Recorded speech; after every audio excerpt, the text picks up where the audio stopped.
भगवान चीरहरण की लीला करते हैं। और चीरहरण की जो लीला गोविंद ने की वो क्यों की?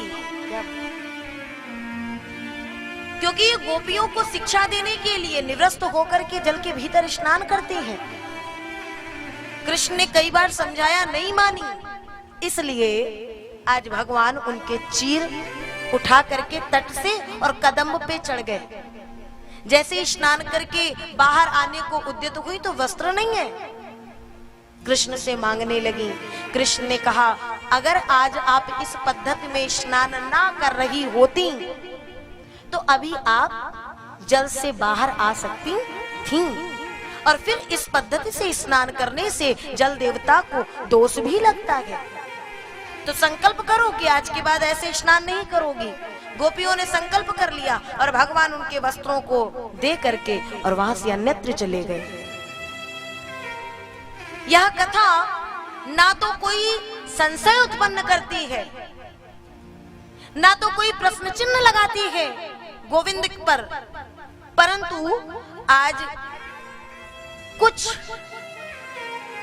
तथाकथित जनों ने इन प्रसंगों को पाश्चात्य सभ्यता से जोड़ने का प्रयास कर दिया है। अधूरा ज्ञान सदा गर्त में ले जाता है। बहुत ध्यान से सुनिएगा।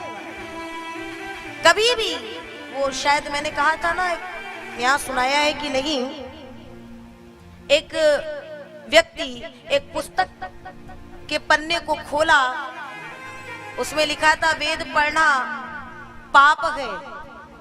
अब वो पूरे क्षेत्र भर में घूम गया, वेद पढ़ना पाप है, वेद पढ़ना पाप है, पाप है, क्योंकि वो नास्तिक था। अब उसको उसके काम की जितनी लाइन थी उतनी मिल गई कि वेद पढ़ना पाप है।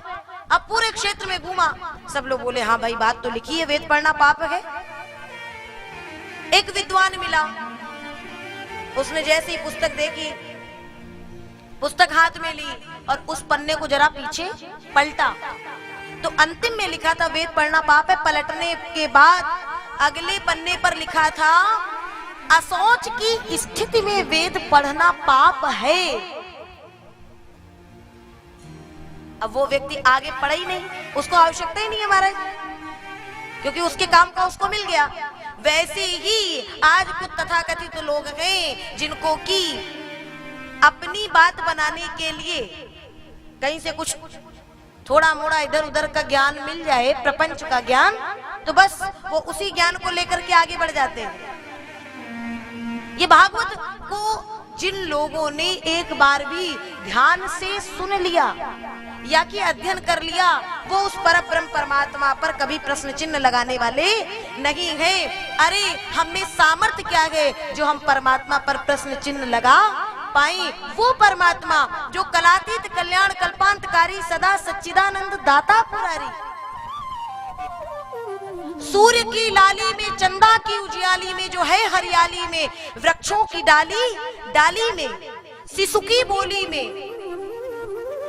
कोयल की कूकू में, प्रेमी पपीहा के पीऊ पीऊ में और मयूर की हुकों में, उस परमात्मा पर हम कौन है संशय करने वाले, संदेह करने वाले?